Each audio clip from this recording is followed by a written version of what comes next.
Kita harus ada demokrasi, kita harus diawasi, kita harus dikritik. Tapi kita harus kerja cepat untuk rakyat kita. Kemerdekaan harus terasa di meja makan rakyat kita.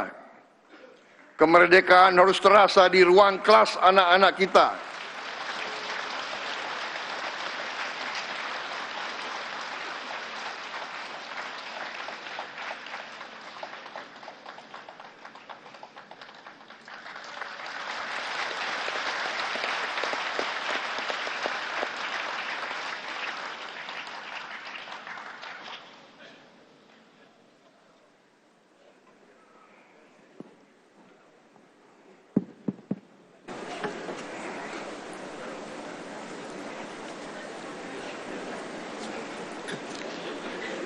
Bismillahirrahmanirrahim. Assalamualaikum warahmatullahi wabarakatuh. Salam sejahtera bagi kita semua. Shalom, Om Swastiastu. Namo Buddhaya, salam kebajikan. Rahayu, rahayu. Yang saya hormati Wakil Presiden Republik Indonesia, Saudara Gibran Rakabuming Raka, para pimpinan lembaga negara, Ketua Majelis Permusyawaratan Rakyat Republik Indonesia Saudara Ahmad Muzani, beserta para wakil ketua dan anggota MPR RI, Ketua Dewan Perwakilan Rakyat Republik Indonesia Saudari Puan Maharani, beserta Wakil Ketua DPR RI Profesor Sufmi Dasko Ahmad, Wakil Ketua DPR RI Saudara Saan Mustopa, Wakil Ketua DPR RI Saudari Sari Yuliati, Wakil Ketua DPR RI Saudara Cucun Ahmad Samsurizal, dan seluruh anggota DPR RI yang saya hormati dan saya muliakan. Ketua Dewan Perwakilan Daerah Republik Indonesia, Saudara Sultan Bakhtiar Najamuddin, beserta para wakil ketua dan anggota DPD RI yang hadir. Yang saya hormati Ketua Mahkamah Agung Profesor Sunarto. Yang saya hormati Ketua Mahkamah Konstitusi Saudara Suhartoyo. Yang saya hormati Ketua Komisi Yudisial Saudara Abdul Khair Ramadan. Yang saya hormati Ketua Badan Pemeriksa Keuangan Republik Indonesia Saudari Isma Yatun, para Menteri Koordinator, para Menteri, Kepala Badan, para Penasihat Khusus Presiden, Jaksa Agung, Kepala BIN, Kapolri, Panglima TNI, dan seluruh Kepala Staf Angkatan yang hadir, para Wakil Menteri, serta seluruh anggota Kabinet Merah Putih yang saya hormati. Yang terhormat para pimpinan partai politik, Partai PDI Perjuangan diwakili oleh Saudari Puan Maharani, Ketua Umum Partai Golongan Karya Saudara Bahlil Lahadalia, Partai Gerindra, saya sendiri,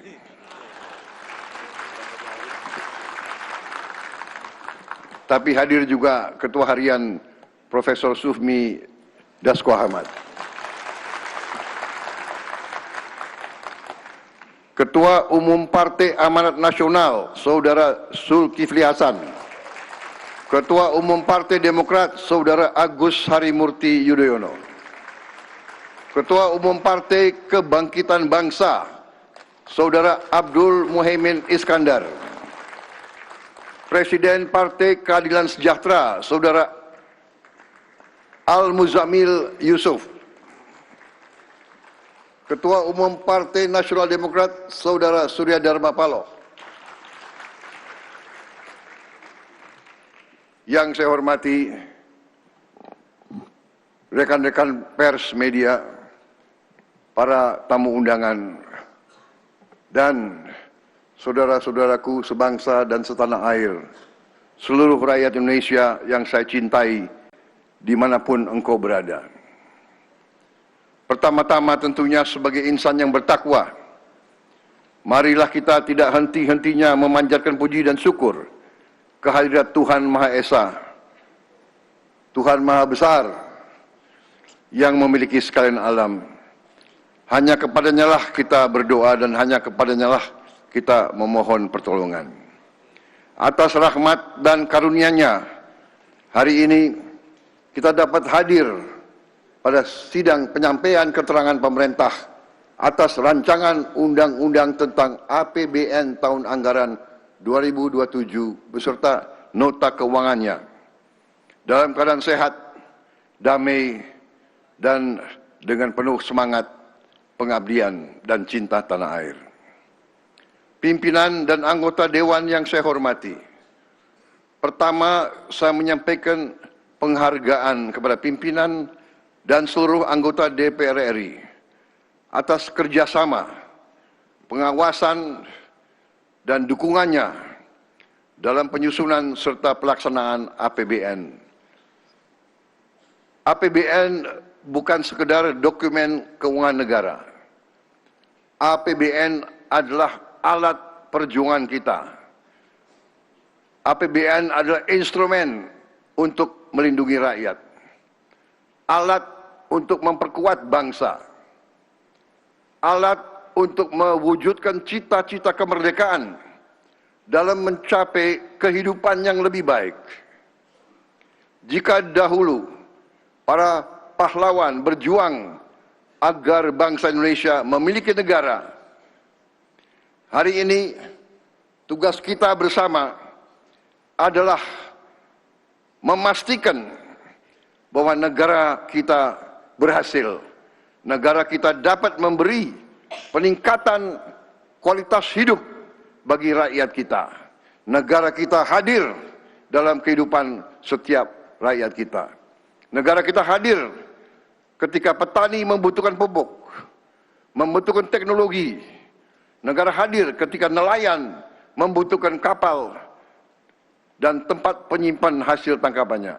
Negara hadir ketika buruh membutuhkan perlindungan dalam bekerja dan berkarya.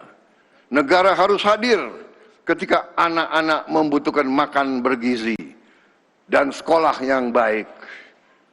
Negara harus hadir kalau keluarga membutuhkan rumah, air bersih, listrik, pekerjaan, layanan kesehatan, serta perlindungan pada masa sulit.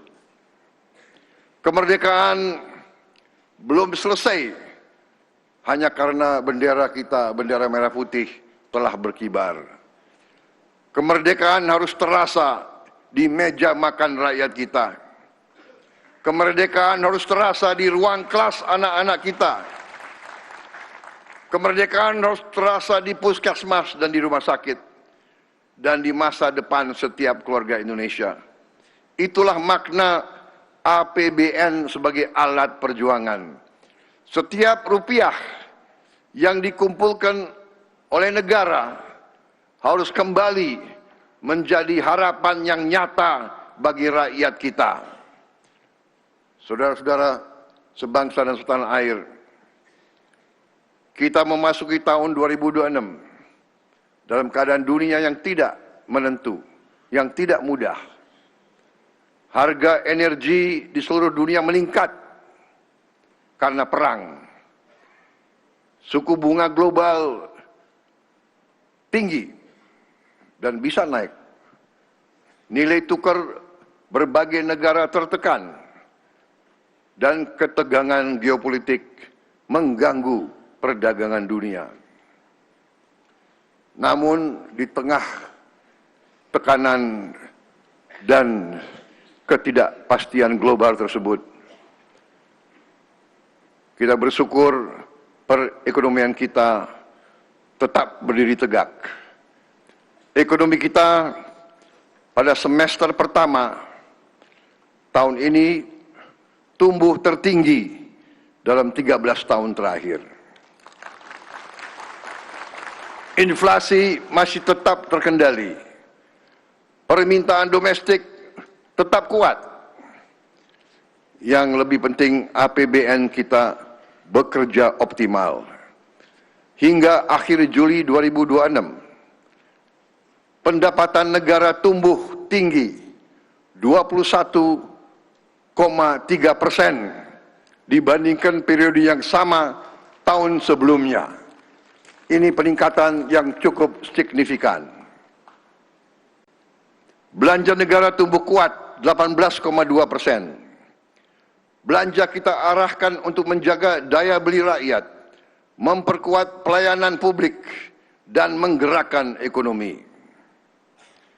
Walaupun belanja negara tumbuh, defisit APBN tetap terjaga hanya 0,91% terhadap produk domestik bruto. Ini adalah bukti bahwa keberpihakan kepada rakyat dapat berjalan bersama dengan disiplin fiskal. Kita tidak memilih antara pertumbuhan dan kehati-hatian. Kita memilih kedua-duanya. Kita tidak memilih antara membantu rakyat dan menjaga APBN. Kita melakukan kedua-duanya. Pimpinan dan anggota dewan yang saya hormati dan saya muliakan. Dunia melihat dan memantau sikap kita. Pada tanggal 13 Juli 2026, salah satu rating agency internasional yang kesohor, Standard & Poor's, mempertahankan peringkat kredit Indonesia BBB, BBB dengan outlook stabil. Ini pengakuan dunia terhadap kokohnya perekonomian Indonesia, dan Indonesia tetap berada pada kategori investment grade. S&P bahkan menilai Indonesia memiliki prospek pertumbuhan ekonomi yang kokoh, kebijakan makroekonomi yang secara umum berhati-hati, serta beban utang yang relatif prudent dan sustainable dibandingkan negara-negara setara. Ini bukan kata pemerintah, ini bukan kata saya, ini penilaian mereka terhadap kita. Mereka juga menilai bahwa upaya pemerintah memusatkan pengelolaan sumber daya alam kita dan menutup kebocoran di sektor sumber daya dan mineral dapat meningkatkan penerimaan negara serta devisa ekspor. Mereka secara khusus menilai positif peran Danantara dan potensi PT Danantara Sumber Daya Indonesia DSI dalam memberantas praktek-praktek under invoicing dan transfer pricing yang sesungguhnya adalah praktek penipuan. Itu dari pandangan pengamat-pengamat, pakar-pakar dari barat. Dari timur, lembaga rating Republik Rakyat Tiongkok, China Lianhe Rating, justru memberi rating AAA stable, yang merupakan level tertinggi dalam penerbitan Panda Bonds untuk Republik Indonesia. Mereka menilai fundamental ekonomi Indonesia solid, kebijakan pemerintah kita efektif, ekonomi kita tahan terhadap guncangan eksternal, dan inflasi kita terkendali. Sidang yang terhormat, kita menerima penilaian-penilaian ini sebagai pengingat bahwa kredibilitas dibangun oleh konsistensi, kerja keras, dan kesungguhan. Dunia tidak hanya menilai apa yang kita umumkan, dunia menilai apa yang benar-benar kita laksanakan. Pimpinan dan anggota dewan yang saya hormati dan saya muliakan, capaian semester pertama tahun 2026 adalah pijakan kita dalam menyusun RAPBN tahun 2027. Untuk itu, arsitektur RAPBN tahun 2027 didesain tetap ekspansif, secara kolaboratif, terarah, dan terukur untuk mendorong pertumbuhan ekonomi lebih tinggi dan sejahtera lebih cepat. Sinergi kebijakan fiskal, moneter, sektor keuangan, dan danantara harus bekerja sinergis dan semakin solid. Transformasi ekonomi pada aktivitas ekonomi yang bernilai tambah tinggi harus terus diperkuat. Program-program unggulan harus berjalan efektif. Program perlindungan sosial harus andal. Pemberdayaan bagi UMKM harus terus digairahkan. Dukungan untuk petani, nelayan, guru, dan tenaga kerja yang rentan juga harus diperkuat. Harmonisasi kebijakan pusat dan daerah harus semakin baik dan semakin kokoh. Pemberantasan korupsi dan penegakan hukum harus terus ditegakkan tanpa pandang bulu. RAPBN tahun 2027 kita fokuskan untuk 8 program kerja prioritas nasional atau PKPN, yaitu kedaulatan pangan, kemandirian energi dan air, pendidikan, kesehatan, hilirisasi dan industrialisasi, infrastruktur, perumahan, dan ketahanan terhadap bencana, penguatan ekonomi kerakyatan dan pembangunan desa, serta penurunan kemiskinan. 8 prioritas tersebut didukung oleh penguatan pertahanan dan keamanan, penegakan hukum, tata kelola pemerintahan, percepatan digitalisasi, dan diplomasi ekonomi. Untuk menjalankan seluruh agenda tersebut, belanja negara tahun 2027 direncanakan sebesar 4.097,2 triliun rupiah, naik dari 3.842,7 triliun rupiah di APBN 2026. Pendapatan negara diperkirakan mencapai 3.426 triliun rupiah, naik dari 3.153,6 triliun rupiah di APBN 2026. Pembiayaan direncanakan sebesar 671,2 triliun rupiah dengan defisit sebesar 2,40% terhadap produk domestik bruto. Dan ini akan kita usahakan untuk kita tekan lebih kecil lagi. Kita memahami bahwa defisit yang ideal adalah sekecil-kecilnya. Bahkan cita-cita kita adalah anggaran yang berimbang. Angka defisit ini turun dari rencana pembiayaan di tahun APBN tahun 2026, yaitu 689,1 triliun rupiah dengan defisit 2,68% produk domestik bruto. Pertumbuhan ekonomi tahun 2027 ditargetkan mencapai 6%, lebih tinggi dari target APBN 2026 sebesar 5,4%. Inflasi akan kita jaga pada kisaran 2,5%. Suku bunga SBN 10 tahun diperkirakan 6,9%. Nilai tukar rupiah kita berada pada kisaran 17.500 rupiah per 1 dolar Amerika Serikat. Harga minyak mentah Indonesia diperkirakan $75 Amerika Serikat per barel. Lifting minyak kita targetkan 610.000 barel per hari dan lifting gas 954.000 barel setara minyak per hari.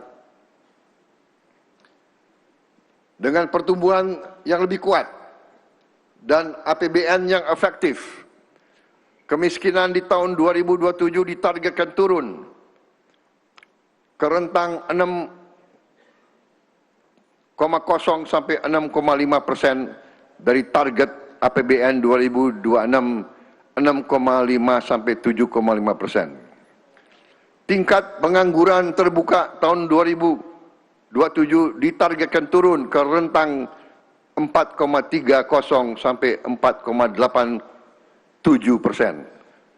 Turun dari 4,44 sampai 4,96% di tahun 2026.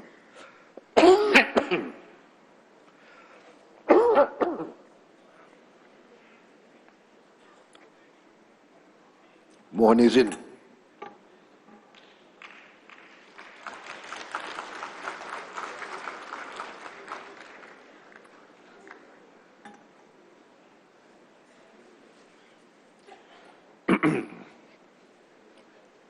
Rasio Gini kita targetkan membaik menjadi 0,362 sampai 0,367 dari target tahun ini 0,377 sampai 0,380.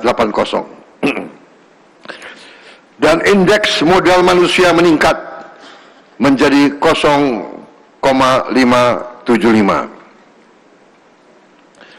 Angka-angka tersebut akan kita jaga dengan reformasi fiskal yang holistik dan konsisten. Pendapatan negara kita dorong lebih optimal. Kebocoran penerimaan harus diminimalisasi. Efisiensi belanja harus terus kita lanjutkan. Perlindungan sosial didorong semakin tepat sasaran, serta pembiayaan yang inovatif dan berkelanjutan terus dikembangkan. Saudara-saudara sekalian, angka-angka APBN kita sangat bergantung dengan angka-angka makroekonomi kita. Angka-angka makroekonomi kita sangat bergantung dari kualitas data yang dikumpulkan oleh Badan Pusat Statistik kita. Saya mendapat laporan sudah lebih dari 10 tahun kita belum melakukan rebasing atau pembaharuan cara kita menghitung berapa sebenarnya aktivitas ekonomi yang terjadi di negara kita. Oleh karena itu, sensus ekonomi yang sekarang dijalankan sampai akhir bulan Agustus 2026 yang dilakukan oleh 251.000 petugas sensus bekerja di seluruh desa-desa kita perlu kita pastikan berhasil. Saya minta agar saudara-saudara sekalian, wakil-wakil rakyat dan seluruh rakyat Indonesia yang sedang mendengarkan pidato saya saat ini, saya minta agar saudara-saudara tidak hanya mengisi formulir sensus dengan sejujur-jujurnya, tapi juga mengajak semua orang untuk ikut mengisi dengan sejujur-jujurnya. Data yang dikumpulkan BPS dari sensus ekonomi tidak akan digunakan untuk mengejar kekayaan atau pendapatan pribadi yang dilaporkan. Data dari sensus ekonomi akan digunakan untuk kita bisa lebih tepat menyusun kebijakan dan anggaran. Sebagai contoh di RAPBN 2027, kita mengasumsikan besar PDB kita mencapai 27.987 triliun rupiah. Jika pembiayaan sebesar 671,2 triliun rupiah maka defisit APBN sebesar 2,40% terhadap PDB. Tapi jika ternyata PDB kita lebih besar, yang banyak lembaga internasional mengatakan seperti itu, maka defisit kita akan jauh lebih kecil.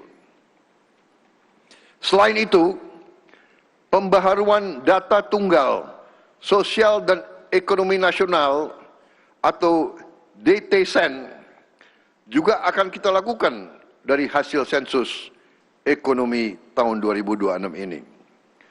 Karena itu sensus ekonomi ini sangat penting. Saudara-saudara sekalian, disiplin fiskal tidak berhenti ketika anggaran disahkan. Disiplin fiskal harus hadir sampai pada eksekusi setiap rupiah yang dibelanjakan.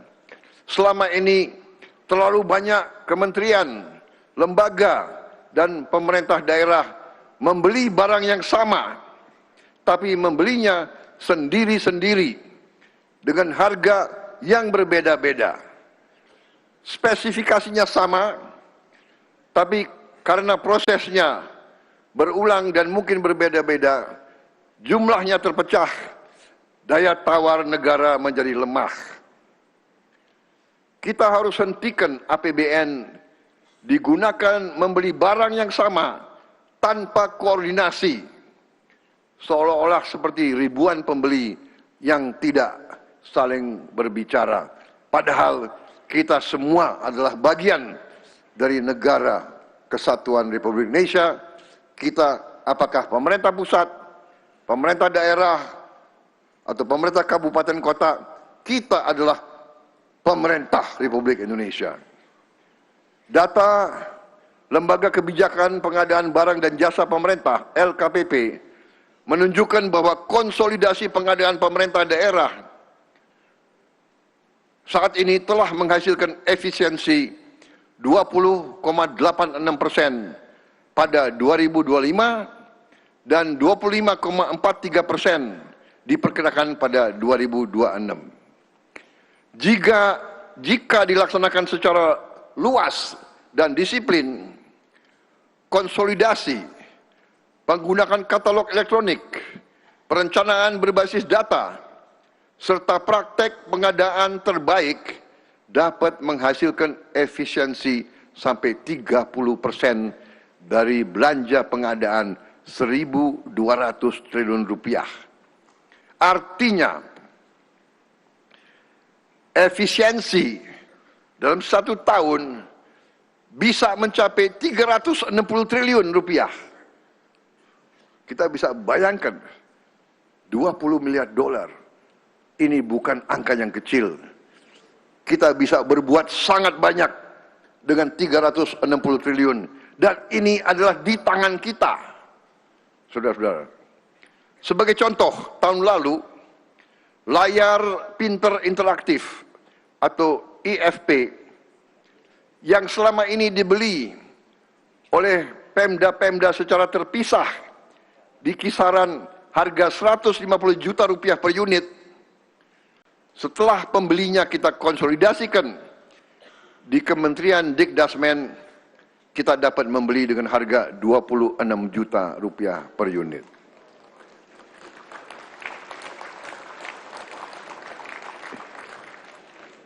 Ini penghematan hampir 6 kali. 6 kali penghematan. Ini real. 150 juta kita beli dengan harga 26 juta termasuk ongkos kirim dan ongkos pasang sampai ke tempat terpencil, terluar, dan tertinggal. Saudara-saudara sekalian. Karena itu, saya melaporkan di sini, pemerintah akan segera mengkonsolidasikan seluruh pengadaan barang dan jasa yang serupa. Kita akan tingkatkan kelembagaan LKPP menjadi badan pengadaan pemerintah, dan untuk itu kita mohon dukungan Dewan Perwakilan Rakyat yang saya hormati.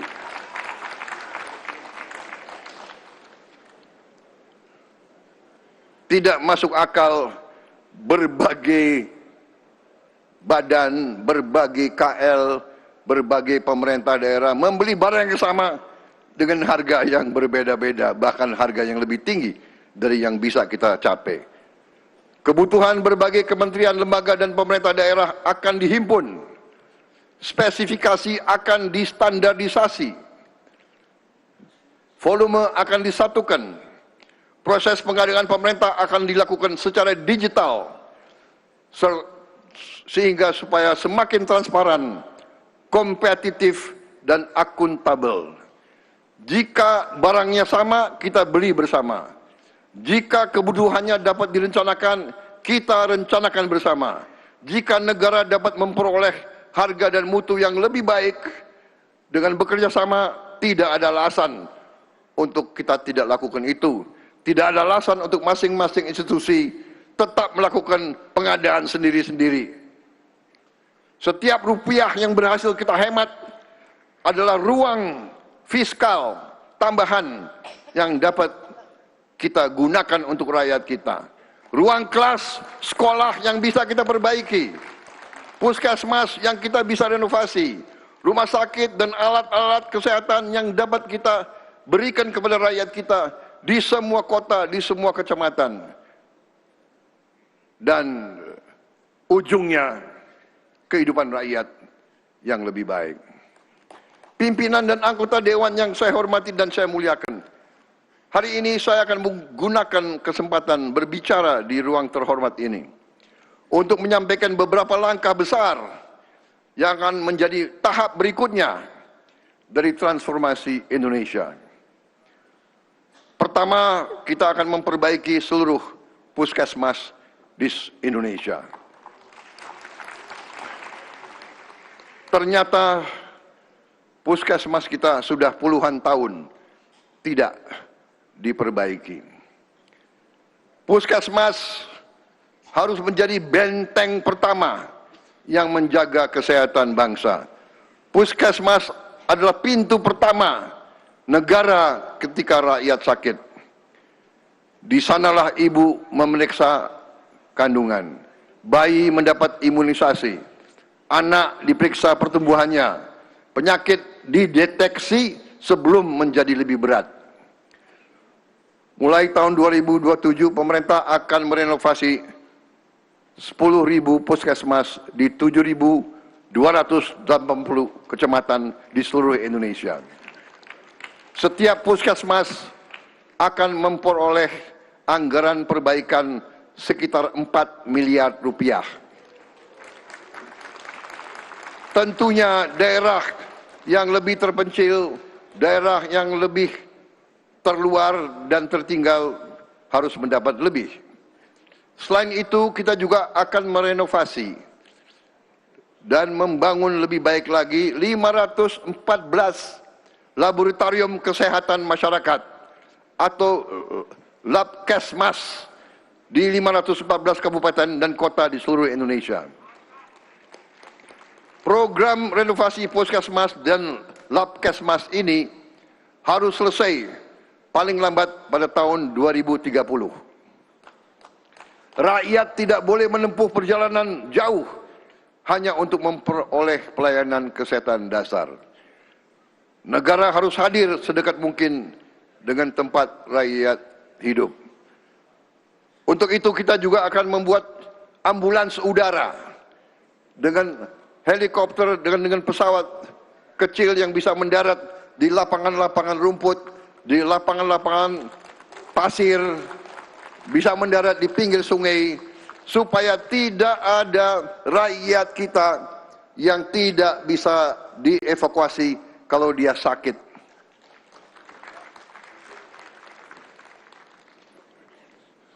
Saya mendapat laporan banyak ibu-ibu yang meninggal karena harus menempuh jalan 7 jam sampai 9 jam pada saat melahirkan. Pada saat sudah waktu mau pecah harus 9 jam karena tidak ada jalan yang baik, karena jembatan tidak bagus. Akhirnya banyak ibu-ibu meninggal di daerah-daerah yang tidak jauh dari ibu kota. Untuk itu, kita harus mencari terobosan inovatif. Salah satu jalan adalah ambulans udara, bahkan nanti juga tim dokter terbang. Kalau perlu, dokter yang terbang ke tempat rakyat sakit keras atau menghadapi bencana. Saudara kalian,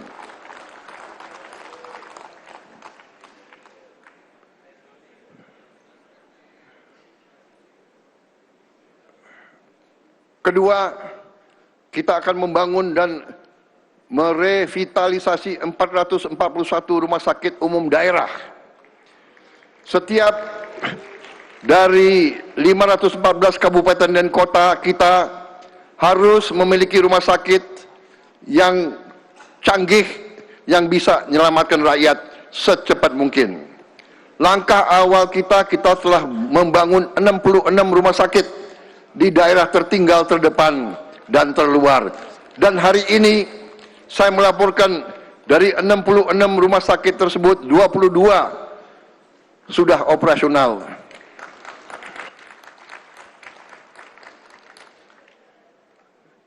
Kita telah membawa alat pemeriksa jantung, CT scan, mamografi, USG, dan layanan modern ke wilayah yang sebelumnya harus merujuk pasien ke tempat-tempat yang sangat jauh. Rencana kita juga di setiap gerai Koperasi Merah Putih akan ada klinik di mana rakyat bisa dapat kesehatan layanan melalui jarak jauh. Saudara-saudara, tahap berikutnya jauh lebih besar. Pemerintah akan membangun revitalisasi 440 rumah sakit umum daerah agar setiap kabupaten dan setiap kota memiliki rumah sakit yang baik. RSUD tersebut akan kita perkuat terutama untuk menangani penyakit-penyakit penyebab kematian tertinggi. Kanker, jantung, stroke, ginjal, serta untuk pelayanan kesehatan ibu dan anak. Tidak boleh lagi seorang ibu kehilangan nyawa karena rumah sakit terlalu jauh. Tidak boleh lagi seorang ayah menjual seluruh hartanya karena harus berobat ke kota besar. Untuk memperkuat upaya ini, sebagaimana saya telah melaporkan, kita harus menghadapi dan menyelesaikan masalah kekurangan dokter umum dan dokter spesialis kita. Kita masih butuh tambahan 84.781 dokter umum. Kemudian 127.580 dokter gigi. Saudara-saudara sekalian, 481 kabupaten kota butuh tambahan 55.712 dokter spesialis.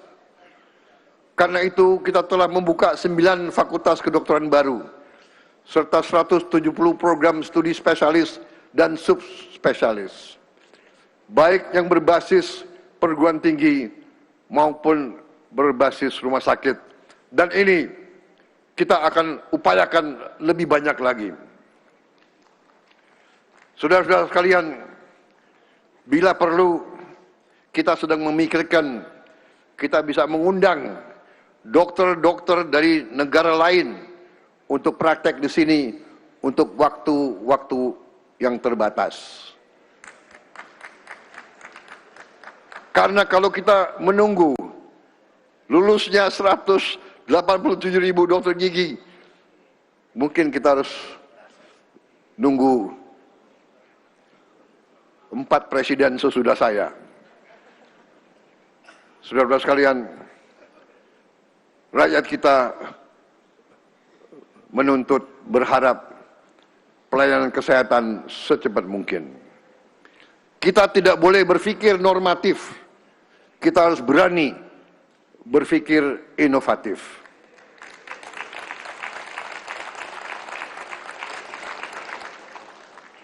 Ketiga, kita akan menyelesaikan renovasi seluruh sekolah yang membutuhkan perbaikan paling lambat tahun 2029. Bagi saya, negara wajib memastikan setiap anak sekolah belajar di sekolah yang aman dan bermartabat. Sekolah adalah tempat anak-anak Indonesia membangun masa depan mereka. Tetapi kita mengerti bahwa masih banyak anak-anak kita yang belajar dengan atap yang bocor, mungkin juga atap yang runtuh, dinding yang retak, toilet yang rusak, mungkin juga WC yang tidak ada, ruang kelas yang tidak aman. Keadaan ini tidak boleh kita wariskan. Program renovasi seluruh sekolah dan satuan pendidikan yang membutuhkan perbaikan akan terus dipercepat pada tahun 2007 dan 2008 dan harus selesai paling lambat tahun 2029. Ini adalah program renovasi sekolah terbesar dalam sejarah kita. Saudara-saudara sekalian, kita harus berani memasang target yang tinggi. Tidak boleh ada lagi cerita sekolah roboh. Tidak boleh lagi ada ruang kelas rusak yang dibiarkan rusak bertahun-tahun. Semua sekolah harus berada dalam kondisi baik, aman, bersih, layak untuk belajar. Semua sekolah harus punya kamar kecil yang layak. Semua ruang kelas akan kita lengkapi dengan layar pintar interaktif atau IFP. Di akhir bulan Desember 2026 kita perjuangkan semua sekolah menerima tambahan 3 layar untuk tiap sekolah. Akhir tahun ini, kalau tahun yang lalu baru terima 1, akhir tahun ini semua sekolah di Indonesia akan punya 4 ruangan yang memiliki IFP. IFP ini akan memudahkan guru dan murid untuk mengajar dan belajar. Kita juga akan mengadakan long distance learning, pembelajaran lewat siaran jarak jauh. Guru-guru terbaik akan bisa mengajar dari studio guru di Jakarta atau di ibu kota provinsi. Semua kelas di seluruh Indonesia akan punya akses kepada pendidikan yang terbaik. Kita harus melakukan lompatan di bidang pendidikan.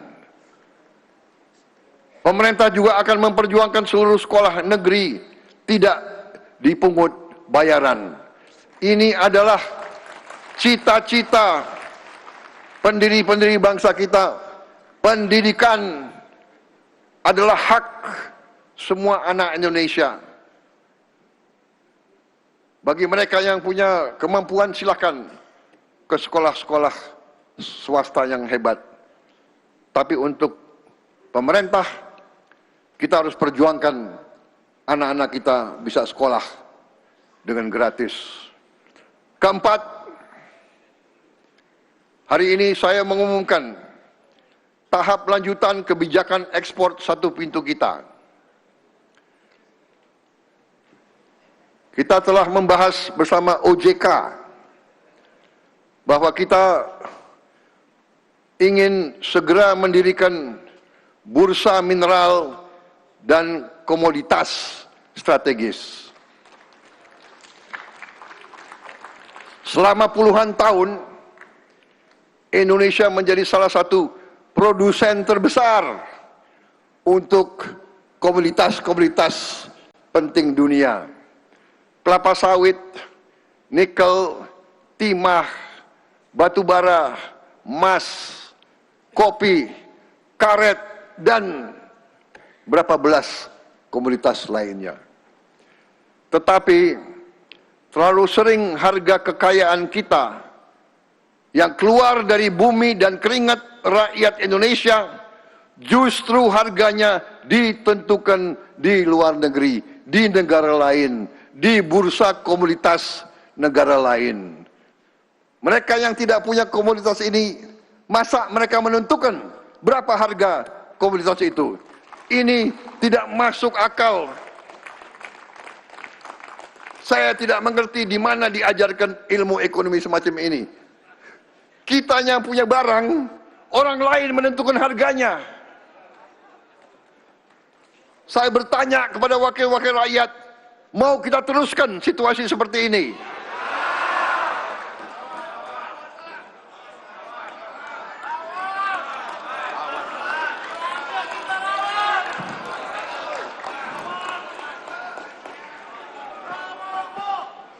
Emak-emak susah payah membatik,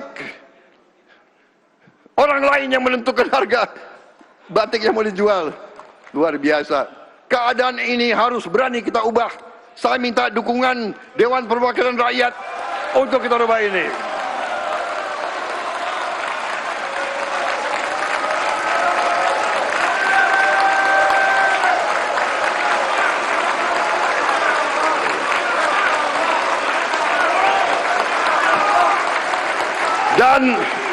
Dan saya katakan di sini, saya yakin saudara-saudara mendukung saya.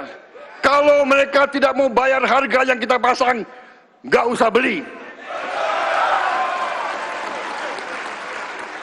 Lebih baik komoditas itu, nikel itu, timah itu, emas itu, semuanya biar di tanah untuk anak cucu kita.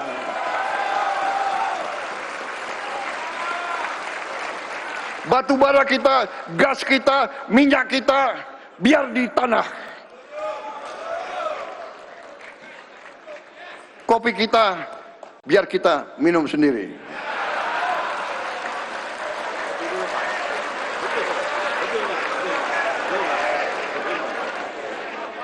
Tapi tentunya kita juga mengerti mekanisme pasar. Kalau harga terlalu tinggi, itu juga nggak masuk akal. Tapi yang penting bursanya ada di bumi Republik Indonesia.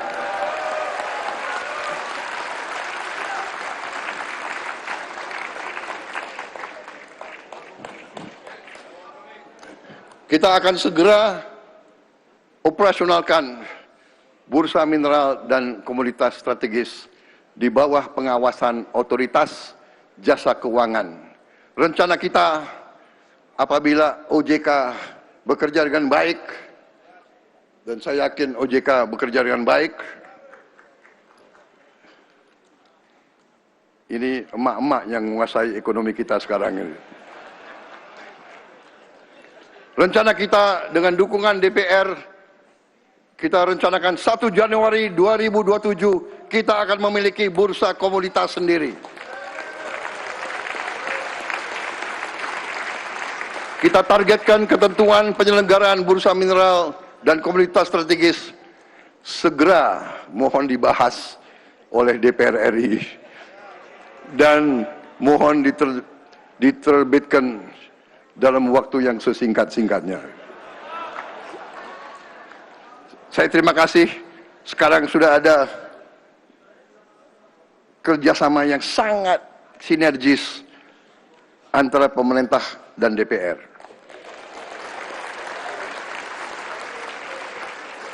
Ini tidak berarti bahwa tidak ada demokrasi.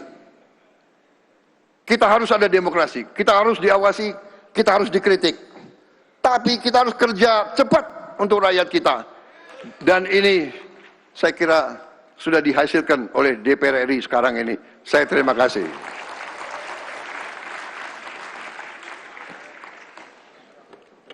Dan terima kasih khusus sekali lagi untuk PDIP.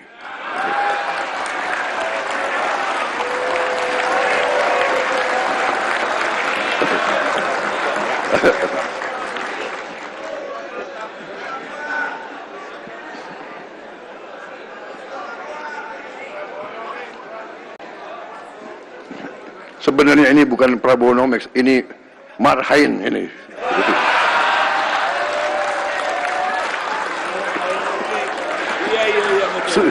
PDIP susah tidak mendukung ini soalnya itu.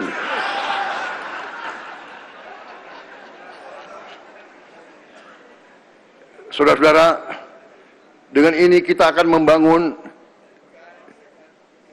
Indonesia Reference Price.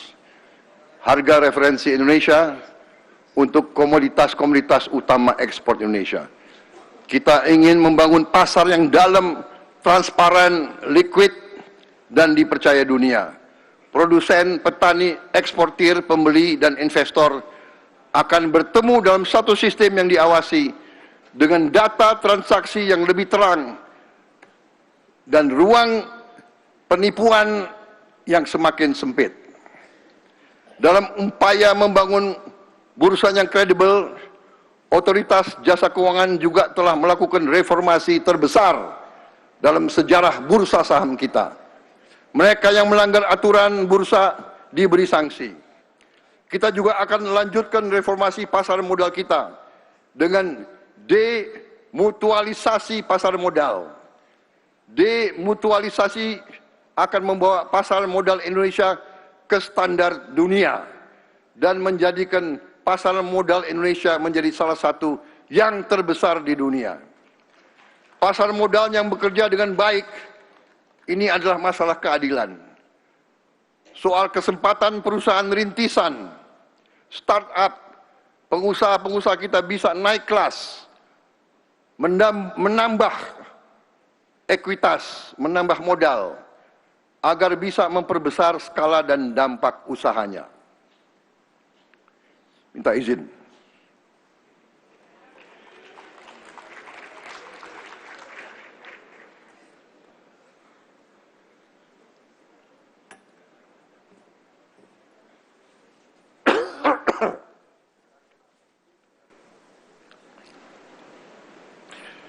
Dengan bursa mineral dan komoditas strategis dan bursa modal yang kredibel,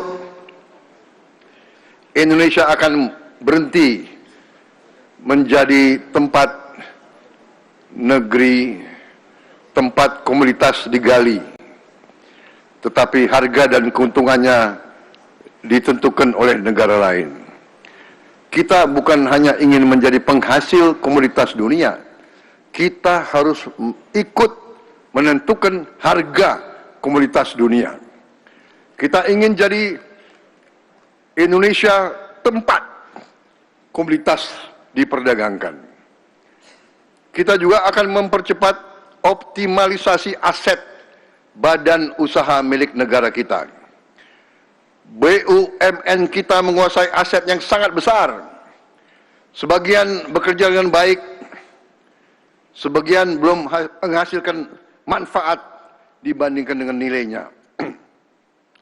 Sebagaimana saya telah laporkan tadi pagi di majelis yang terhormat ini, kita telah menutup 290 BUMN yang tidak produktif dan tidak memberi nilai tambah untuk bangsa kita. Kita akan teruskan upaya optimalisasi BUMN hingga kita akan punya di akhir tahun ini maksimal 300 BUMN yang produktif. Kalau bisa lebih ramping, lebih baik.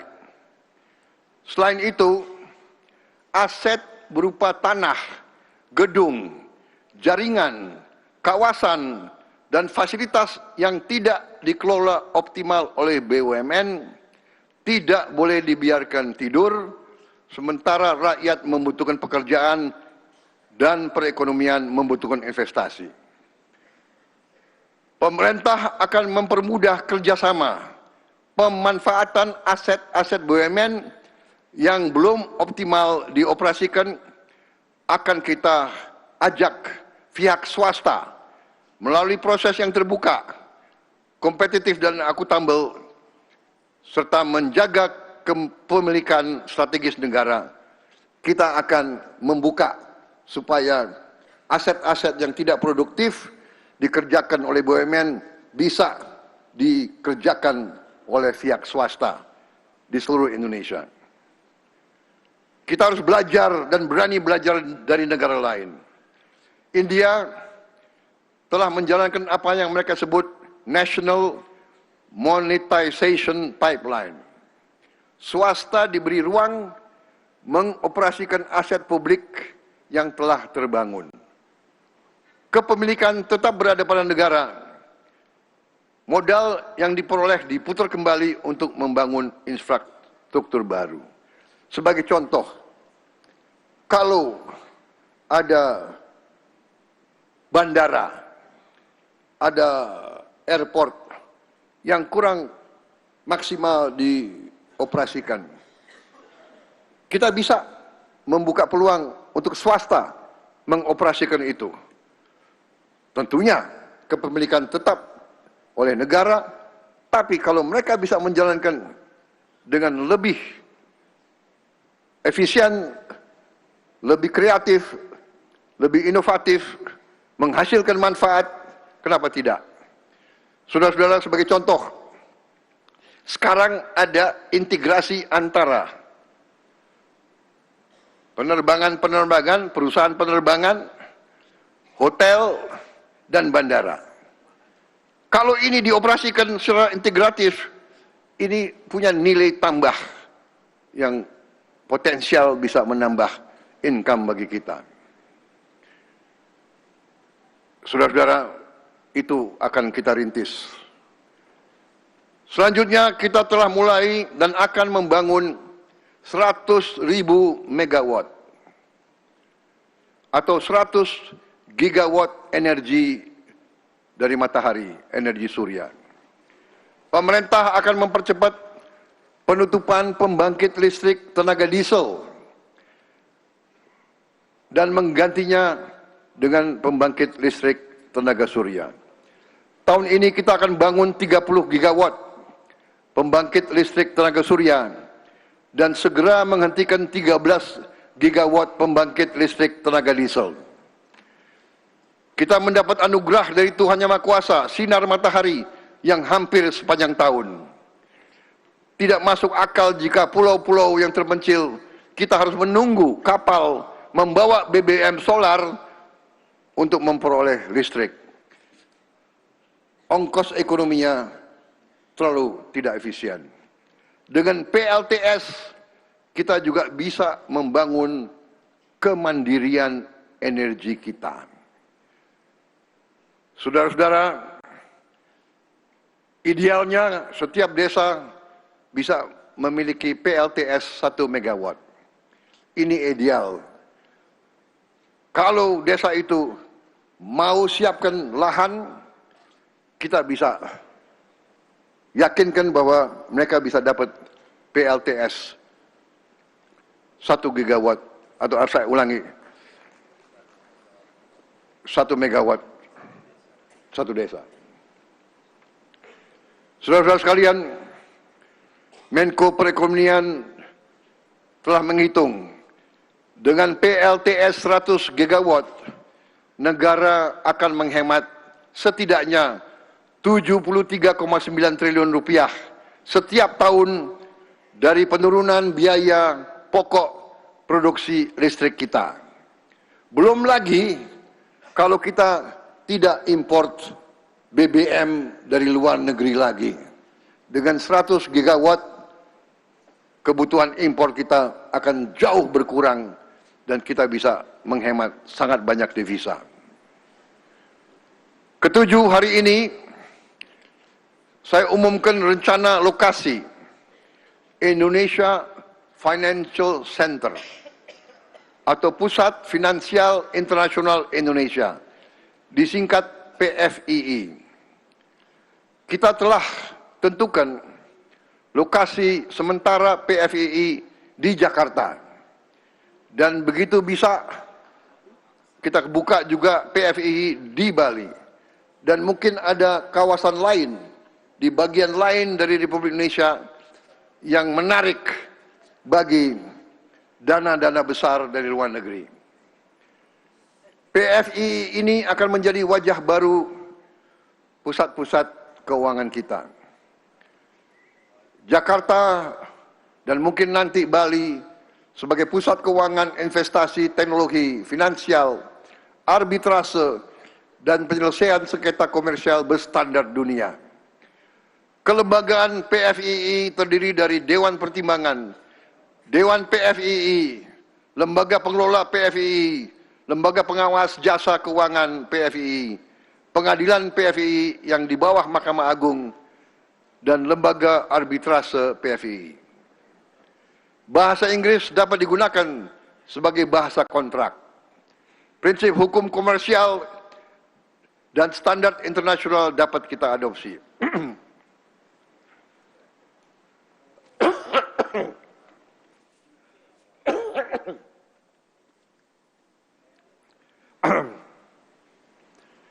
Hakim ad hoc dapat berasal dari talenta hukum terbaik Indonesia dan dunia. Kegiatan dapat mencakup perbankan, asuransi, pasar modal, derivatif, bursa karbon, bulian, fintech, keuangan syariah, family office, treasury center, dan manajemen investasi. PFII menyediakan kepastian transfer dan repatriasi modal secara laba, fasilitas perpajakan untuk kegiatan yang memenuhi syarat, golden visa, dan pelayanan perizinan yang kompetitif.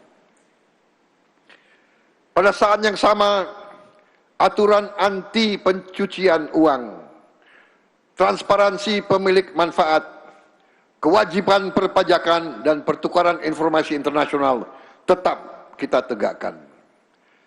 Kita membangun PFII agar modal dunia menemukan kepastian di Indonesia. Talenta terbaik bekerja di Indonesia dan transaksi atas kekayaan Indonesia diselesaikan di Indonesia. Untuk awalnya Jakarta dan Bali harus menjadi tempat modal dunia dihimpun dan masa depan Indonesia dibiayai. Selanjutnya hari ini saya ingin masyarakat mengenal Danantara Development Management Fund atau DDMF. Danantara adalah dana kedaulatan kita. Danantara harus menjadi instrumen pembangun kapasitas bangsa untuk puluhan tahun mendatang. DDMF adalah instrumen yang menyiapkan, mengembangkan dan membiayai proyek strategis jangka panjang yang penting bagi Indonesia, tapi belum dapat kita biayai dengan investasi komersial jangka pendek.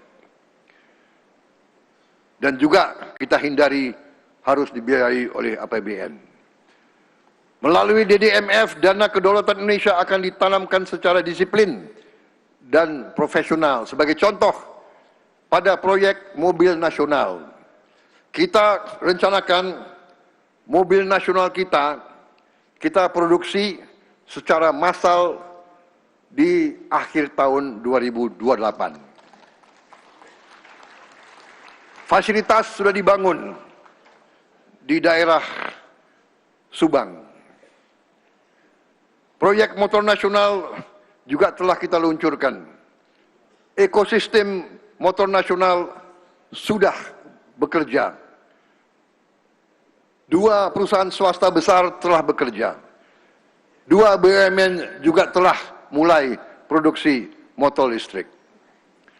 Kita juga harus membangun giant seawall, tanggul besar untuk mengamankan pantai utara Pulau Jawa. Ini mutlak harus kita lakukan. Jangan kita tunggu bencana datang. Kita harus belajar dari negara lain. Negara Belanda membangun infrastruktur pelindungan jangka panjang tanpa perlu menunggu bencana. Giant Sea Wall di Belanda kini melindungi jutaan penduduk Belanda dan menjadi simbol kemampuan teknologi nasional Belanda. Giant Sea Wall kita di pantai utara Jawa harus kita bangun segera dan menjadi sabuk perlindungan bagi jutaan warga Pantura Jawa untuk menyelamatkan puluhan ribu hektar yang sudah mulai tenggelam oleh naiknya laut. Selain itu, Giant Sea Wall kita di pantai utara Jawa harus menjadi infrastruktur air bersih, harus menjadi jalur pertumbuhan baru, dan proyek rekayasa yang membangun kemampuan anak bangsa. BRIN telah menghasilkan terobosan teknologi yang akan kita gunakan untuk Giant Sea Wall ini. Proyek Giant Sea Wall ini akan butuh 15 hingga 20 tahun untuk kita selesaikan pembangunan Giant Sea Wall ini. Ini waktu yang lama. Saya tidak tahu presiden keberapa yang akan meresmikan. Tapi saya bertekad presiden ke-8 akan mulai proyek ini. Pembangunan ini kita rencanakan dibagi 15 segmen. Dari Banten sampai Jawa Timur, sampai Gresik. Kalau tidak, Gresik. Dan jika dilaksanakan serentak, sesungguhnya mungkin berkurang dari 20 tahun. Apapun, kita harus berani mulai. Ini menyangkut hajat hidup puluhan juta rakyat kita yang hidup di Pantura. Dan kita harus ingat berapa persen industri kita ada di kawasan-kawasan di pantai utara, mulai Jawa Barat sampai ke Jawa Timur. Jadi masa depan industri kita juga dipertaruhkan. Tadi saya sebut kita akan percepat proses elektrifikasi mobilitas rakyat. Subsidi BBM harus kita kurangi secara signifikan. Untuk itu pemerintah yang saya pimpin kemarin telah meluncurkan ekosistem motor listrik nasional.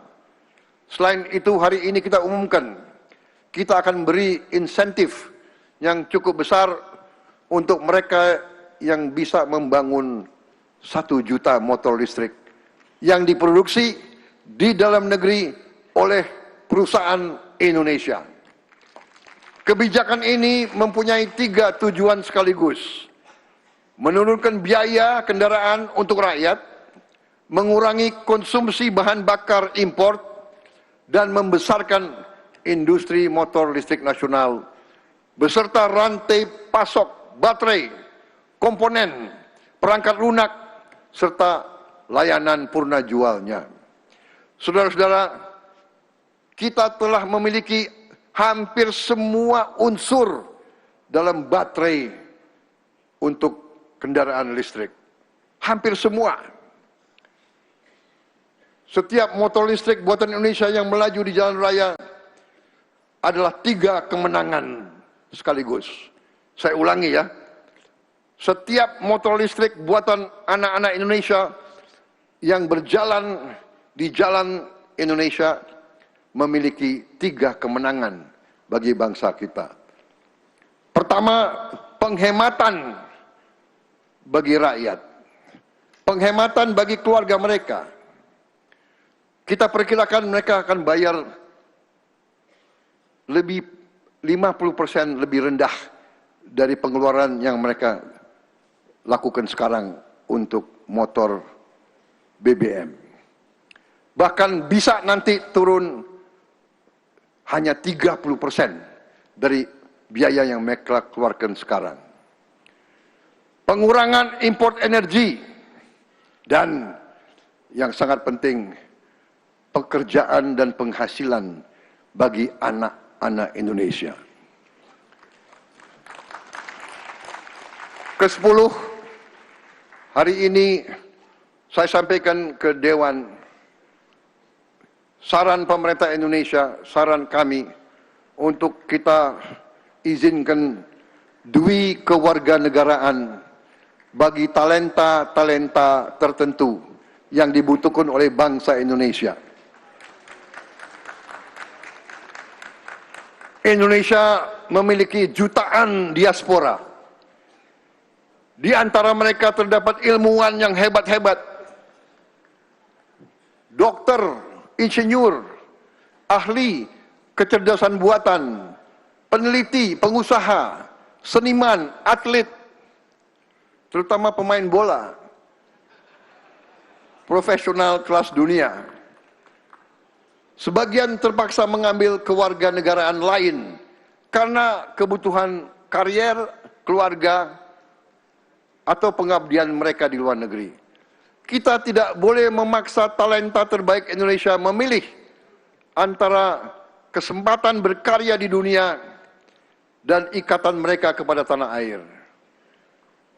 Hari ini pemerintah akan mengajukan kepada sidang yang terhormat ini perubahan undang-undang untuk membuka kewarganegaraan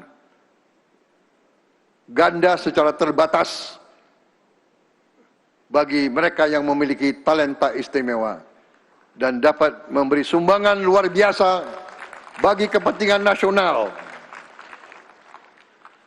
Kebijakan ini akan kita rancang dengan selektif terukur, disertai uji integritas, kewajiban yang jelas, serta perlindungan penuh terhadap keamanan dan kepentingan negara. Saudara-saudara sekalian, pimpinan dan anggota dewan yang saya hormati dan saya muliakan. Seluruh kebijakan yang kita lakukan memiliki satu tujuan: mengubah kekayaan Indonesia menjadi kekuatan Indonesia. Renovasi 10.000 puskesmas, pembangunan 441 RSUD, perbaikan seluruh sekolah dari Sabang sampai Merauke, dari Miangas sampai Rote, akan memastikan negara hadir dalam kebutuhan paling dasar rakyat. Bursa komoditas akan memperkuat kedaulatan rakyat, meningkatkan penghasilan negara. Optimalisasi aset BUMN akan membuat kekayaan negara lebih produktif. Indonesia International Financial Center atau PFI akan menarik modal dan talenta global. DDMF kita bentuk untuk membiayai proyek lintas generasi. Subsidi motor listrik dan mungkin nanti mobil listrik akan menciptakan pasar bagi industri nasional. Kebijakan kewarganegaraan secara terbatas akan memanggil pulang kemampuan terbaik dari diaspora kita dan juga talenta-talenta terbaik untuk memperkuat bangsa Indonesia. Kita tidak sedang membangun ekonomi yang hanya besar dalam statistik. Kita sedang membangun negara yang berdaulat dalam keputusan, adil dalam pembagian dan pemerataan, nyata dalam kehidupan rakyat. Saya mengajak DPR RI, DPD RI, seluruh lembaga negara, pemerintah daerah, dunia usaha, perguruan tinggi, pekerja, petani, nelayan, tenaga kesehatan, guru, dan seluruh rakyat Indonesia untuk mengawal agenda besar kita bersama-sama.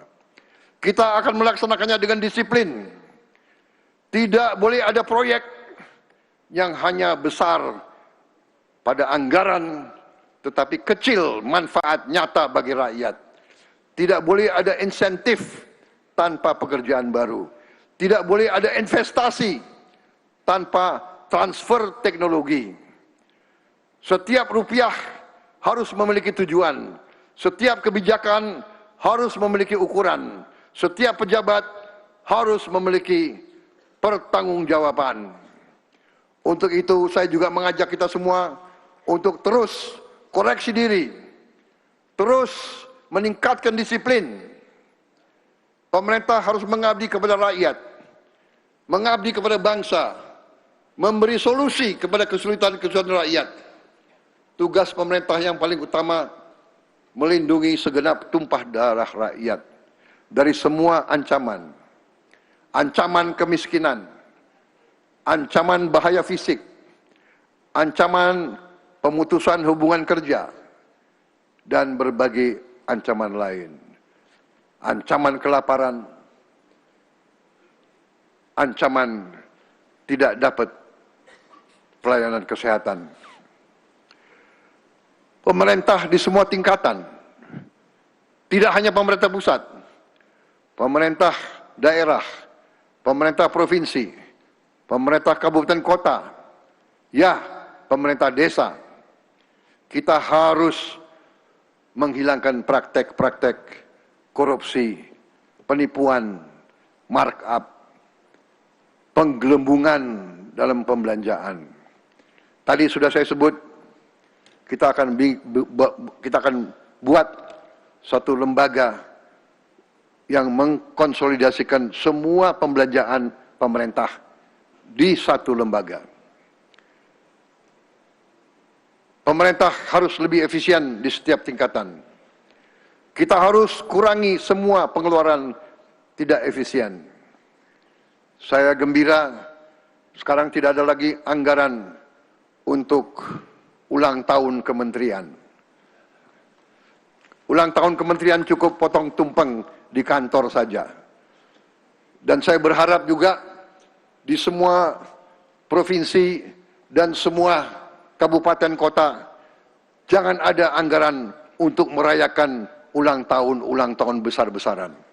Lebih baik perbaiki sekolah, perbaiki rumah sakit, tingkatkan gaji guru daripada seremoni upacara.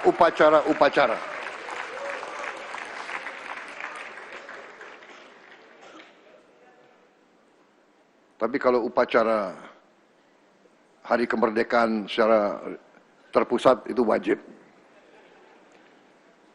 Pimpinan dan anggota dewan yang saya hormati, demikian keterangan pemerintah atas rancangan undang-undang tentang anggaran pendapatan dan belanja negara. Tahun anggaran 2027 beserta nota keuangannya. Besar harapan saya agar pembahasan RAPBN 2027 dilaksanakan secara terbuka, konstruktif, berorientasi sepenuhnya kepada kepentingan rakyat dan bangsa. Semoga Allah SWT senantiasa memberi rahmat, petunjuk, taufik dan hidayah kepada kita sekalian, memberi kekuatan kepada kita semua dalam menjalankan amanah harapan seluruh rakyat Indonesia. Dirgahayu Republik Indonesia tercinta. Sekali merdeka, tetap merdeka. Sekali berdaulat, terus berdaulat. Merdeka! Terima kasih. Wassalamualaikum warahmatullahi wabarakatuh. Salam sejahtera bagi kita sekalian. Om Swastiastu. Namo Buddhaya. Salam kebijakan. Rahayu, rahayu. Selesai.